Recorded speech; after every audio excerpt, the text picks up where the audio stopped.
Saudações, votos de saúde e paz para todos. Jesus está conosco. Geralmente costumamos começar e terminar que Jesus esteja conosco. Ele está conosco, hoje e sempre. É importante que nós possamos estar com Ele. Essa é a grande realidade.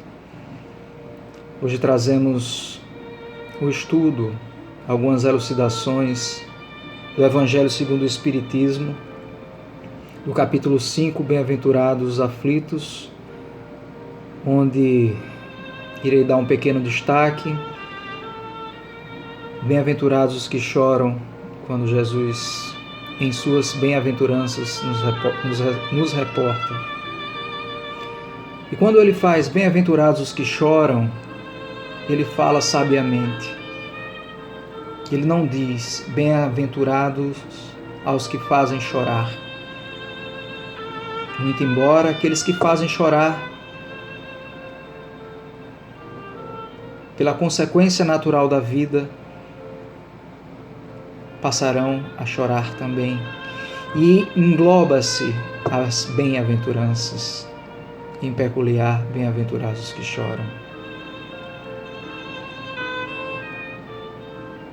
Dentro dessa causa, onde há um efeito, uma ação que há uma reação, que a doutrina espírita nos esclarece, que ela é consoladora, ela nos traz uma luz que ilumina o nosso caminhar, onde vemos, onde estamos pisando os nossos pés com segurança. Muito embora ela também nos dá a grande responsabilidade de conhecê-la. E Jesus nos fala: quem muito é dado, muito será cobrado. No tema de hoje, Bem-aventurados os aflitos, eu trouxe alguns tópicos resumidos para que o vídeo não delongue-se. Kardec nos reporta no seguinte: remontando-se à origem dos males terrestres, reconhecer-á que muitos são consequência natural do caráter e do proceder dos que os suportam. Quantos homens caem por sua própria culpa? Quantos são vítimas de sua imprevidência, do seu orgulho e de sua ambição? Interroguem friamente suas consciências todos os que são feridos no coração pelas vicissitudes e decepções da vida. Remontem passo a passo a origem dos males que os torturam e verifiquem-se. As mais das vezes não poderão dizer: se o houvesse feito ou deixado de fazer tal coisa, não estaria em semelhante condição.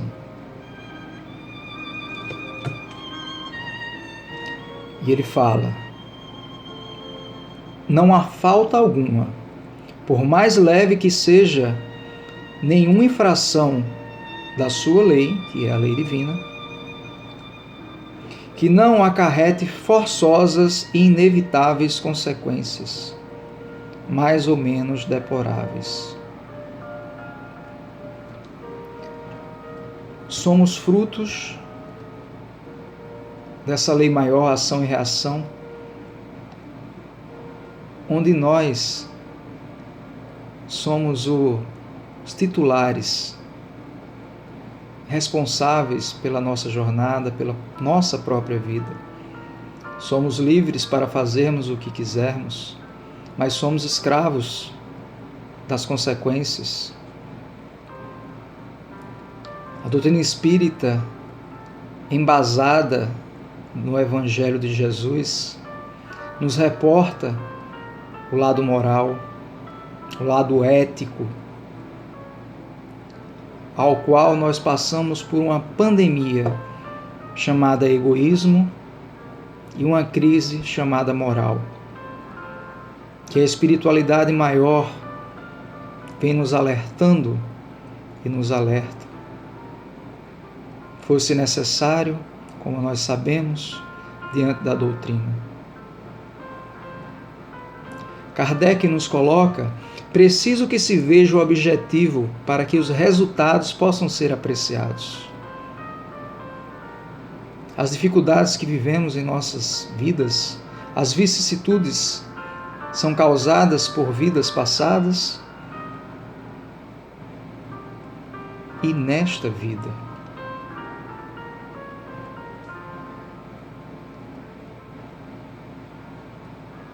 Uma pequena frase que há muito li, que dizia o seguinte: não preocupe-se com a sua colheita, preocupe-se com o seu plantio. Se o seu plantio for de excelência, a sua colheita também será.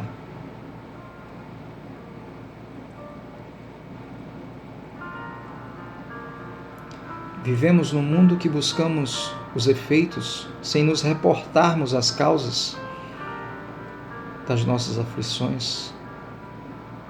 Não há efeito sem causa.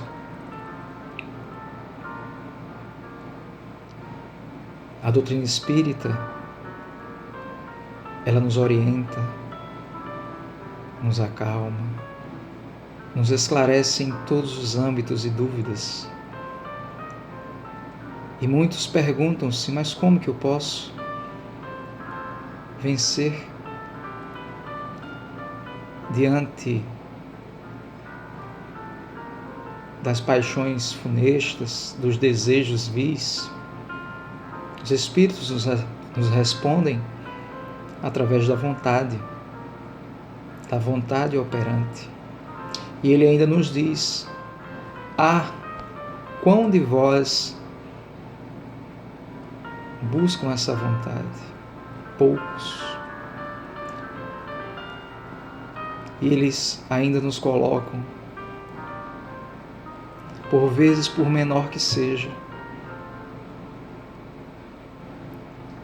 Muitos, como nos orientam os Espíritos, nos reporta-se com a dificuldade de vencer as paixões, as tentações, muito embora sabemos, segundo Emmanuel, que a tentação ela procura aquele que é tentado, que encontra-se com aquele defeito. A tentação ela não procura aquele defeito que o indivíduo não tem. Ela encontra naquele que tem. E os Espíritos nos esclarecem que diante dessa vontade operante, nós podemos conseguir. Mas não buscamos. Dentro do Livro dos Espíritos, ele ainda coloca: a virtude, sempre que há resistência voluntária ao arrastamento dos maus pendores.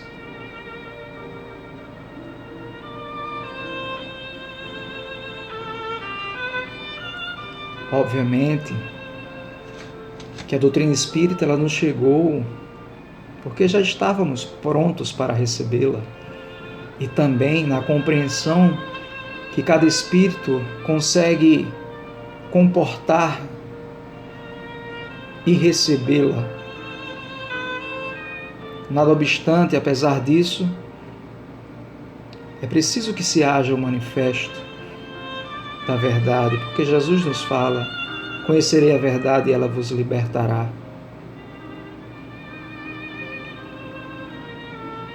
Os efeitos que se encontram em nossas vidas é a reação de um grande todo, para que nós possamos despertar. Eu trouxe uma frase para a nossa reflexão de Joana de Ângeles: oportuna para o momento, oportuna para a vida. Ela nos diz: a escala dos valores rompe os limites das conveniências restritivas e interesseiras, para apoiar-se nos códigos da ética universal, ancestral e perene, que tem por base Deus, os seres, a natureza e o próprio indivíduo, compreendendo-se que o limite da própria liberdade começa na fronteira do direito alheio, nunca aspirando para si o que não gostaria de receber do outro. Esse respeito mútuo daquilo que eu desejo para você, eu quero para mim. Assim nos porta Jesus, em outras palavras. Fazer ao outro aquilo que quer que o outro te faça. Se nós pegarmos o Evangelho de Jesus, que significa boa nova, toda a sua parte moral é indubitavelmente inquestionável. Jesus nos fala: vedes como anda.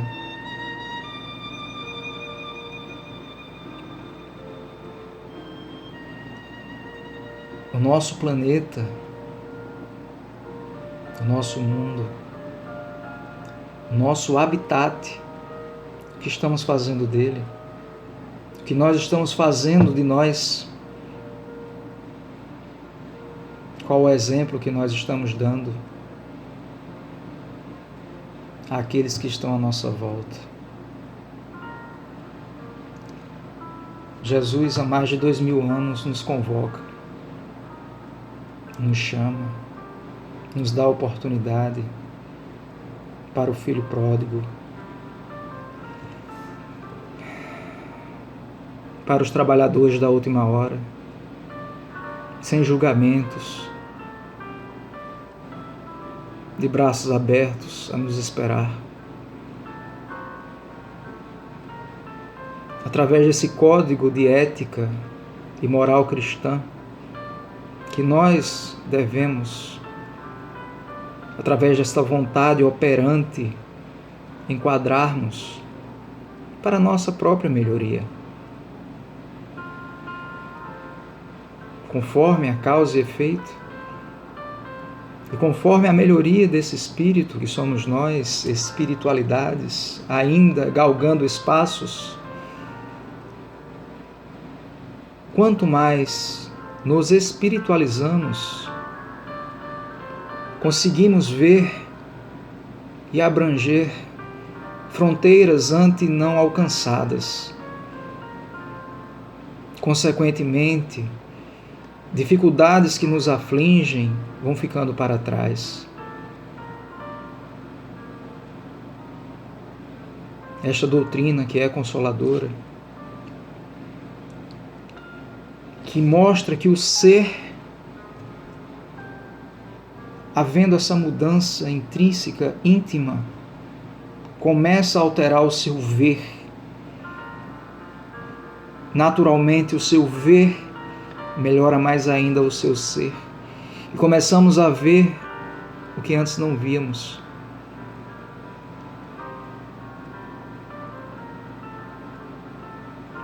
E que sempre esteve latente e está nos nossos corações.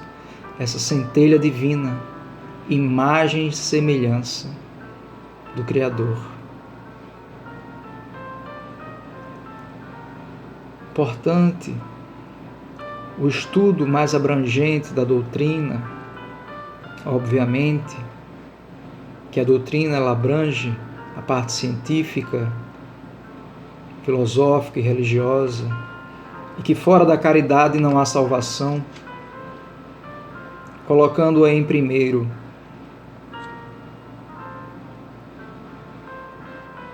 Mas como saber, como proceder, se eu não buscar o estudo, se eu não buscar no íntimo? Quando Joana de Ângela nos fala com relação aos nossos códigos de ética, com relação aos seres e à natureza. Nós, que somos os mais fortes, conforme o livro dos Espíritos, temos que amparar os mais fracos. O que nós temos feito dos nossos irmãos menores, que são os animais. A doutrina espírita, quando nos chega, ela chega porque já estamos aptos a recebê-la.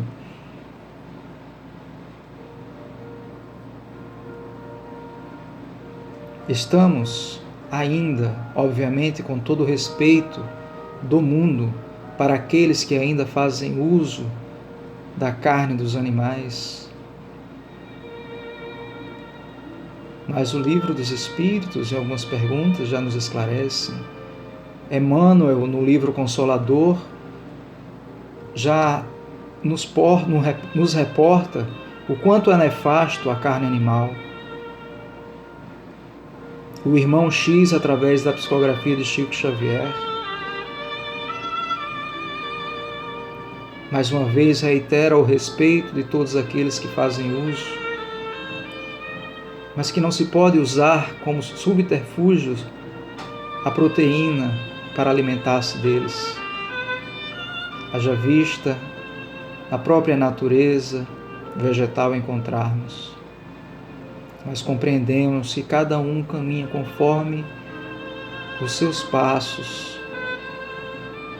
Mas diante dessa pandemia, muito se faz necessário de expandir a nossa mente e meditarmos em um todo, do grau de responsabilidade dos racionais que somos nós, do cuidado do mais forte para o mais fraco, da responsabilidade que temos para com os outros.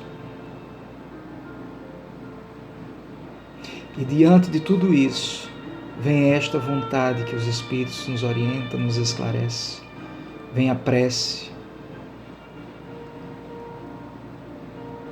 Com relação à alimentação carnívora, Bezerra de Menezes nos esclarece. O indivíduo não espiritualiza-se quando deixa de comer carne. Ele deixa de comer carne quando ele espiritualiza-se. Então, ponhamos nas nossas meditações desse grande todo que atravessamos, das leis de causa e efeito, esse ponto, no qual está nos nossos livros explicando, mas que percebemos que neste ponto vira-se a página, à vontade. E há muitos dos que usam como desculpa que não têm forças para conseguir determinada ou determinado condição moral.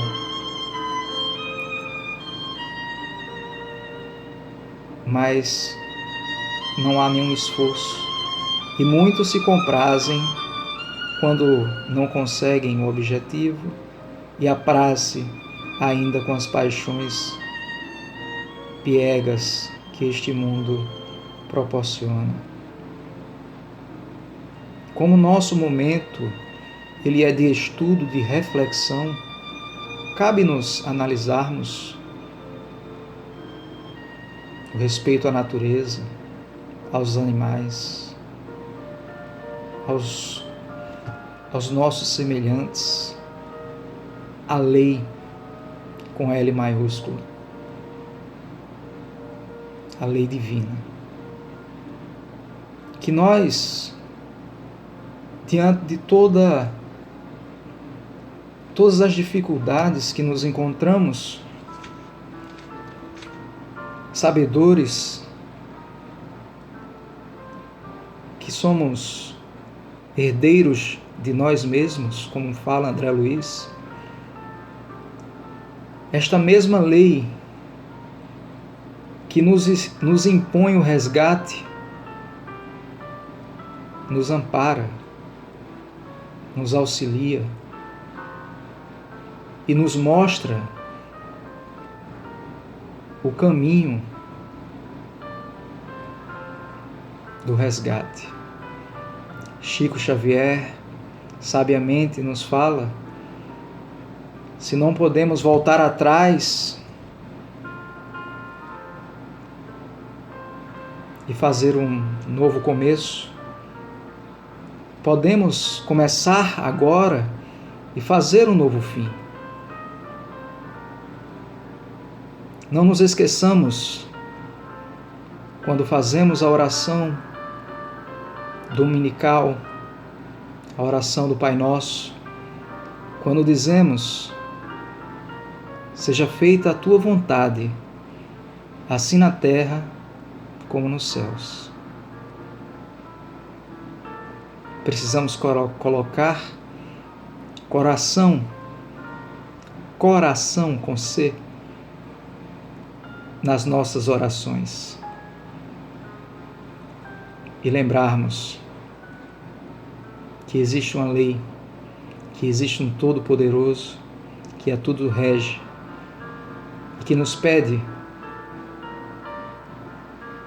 apenas que amemos uns aos outros. Que Jesus nos ampare hoje e sempre. Fiquem todos em paz.